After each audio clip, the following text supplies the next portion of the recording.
There will be a looming showdown, in fact, tomorrow on Capitol Hill over the Iran nuclear deal. House Republicans holding a hearing on Tuesday. They're demanding that White House advisor Ben Rhodes testify. Congressman Jason Chaffetz overseeing that hearing, chairman of the House Oversight Committee, with me in New York in studio. Good morning to you. Good morning. This stems out of the Iran nuclear deal, but it's rooted in a New York Times piece from 8 days ago. What is the issue for you that you found? Well, not only did Mr. Rhodes have great disdain for the process and the media, he said he could never have a dialogue with Congress, but what I think anybody who reads that article is left with is that they manipulated the public in such a way to form this supposed support for the Iranian deal that was not rooted in fact, and there are many parts of it that were not accurate, and that they pushed that in order to get this deal signed. In your view, based on what you know, how did they manipulate either Washington or the media or the public or all three? Well, they seem to put out a lot of false information. They did that through what they called an echo chamber, where they would basically feed information to friendly reporters. They would then repeat that and try to make that the narrative. And it wasn't necessarily true. And you also have things that Secretary Kerry and others had said along the way that aren't necessarily true. So it's one of the most important things in foreign policy. Let's make sure we get it right. And that's why we invited Mr. Rhodes to come attend. White House says this. Eric Schultz, the Iran deal was debated on screen now and scrutinized for months last year. Republicans had vowed to block it, could not muster the votes to do so, and are now seeking to relitigate that old political fight. Will you have Ben Rhodes appear? Well, we've invited him. He's given every indication that he will attend. They haven't said that he won't attend.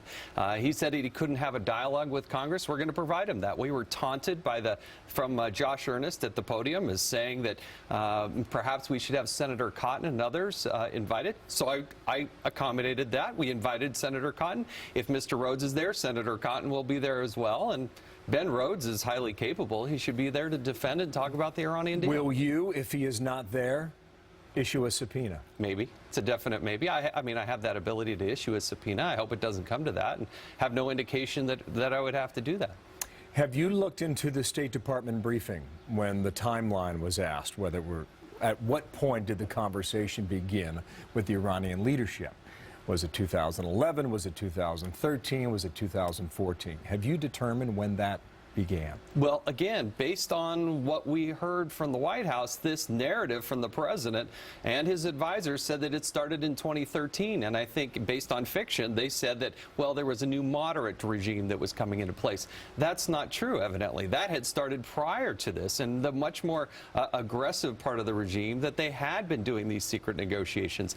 Let the truth prevail. That's all we're asking for, and that's why we need Mr. Rhodes to be there. Do you know why the State Department removed that section from the briefing? I don't know. I mean, that's the scary stuff. When you have the executive branch suddenly take out an 8-minute clip because it doesn't fit their narrative, it just adds to this wonderment of what in the world is the White House doing. And they have a history of this. They have misled people on Benghazi. They misled people on a host of things. And here we go again, and we're going to get to the truth. Last thing, on the money. How much money did Iran acquire? Was it $150 billion, or was it $100 billion? Was it $50 billion? Because the White House is pushing back strongly against many of your colleagues, suggesting you've got the numbers all wrong. What is the number? Well, again, why we need Mr. Rhodes to come before the Oversight Committee, because $100 billion is based on numbers that are not just direct payments, but indirect payments as well. The use of a dollar is also another topic that we need to talk about. Were they dismantling the infrastructure? Again, another topic where Secretary Kerry has not been consistent. So there's a lot to talk about. Well, here you're challenging the White House on this. Your response to Josh Earnest on Twitter: Dear Press Secretary, Senator Cotton will testify if Ben Rhodes, Rhodes 44, is man enough to show, let's discuss the truth, end quote. A bit of pejorative. Well, and Senator Cotton said, you know what, you better man up. If you want to put on a uniform and go out there and worry about Iran having a nuclear weapon, providing weapons and other systems to people, then maybe you should do that. So the White House mocked us, taunted us from the podium, and said, well, maybe you should invite Senator Cotton. We did. We accommodated that, so they'll all be there. The hearing is tomorrow. We'll see how far you get. Jason Chaffetz, thank you for your time today. Nice to see you.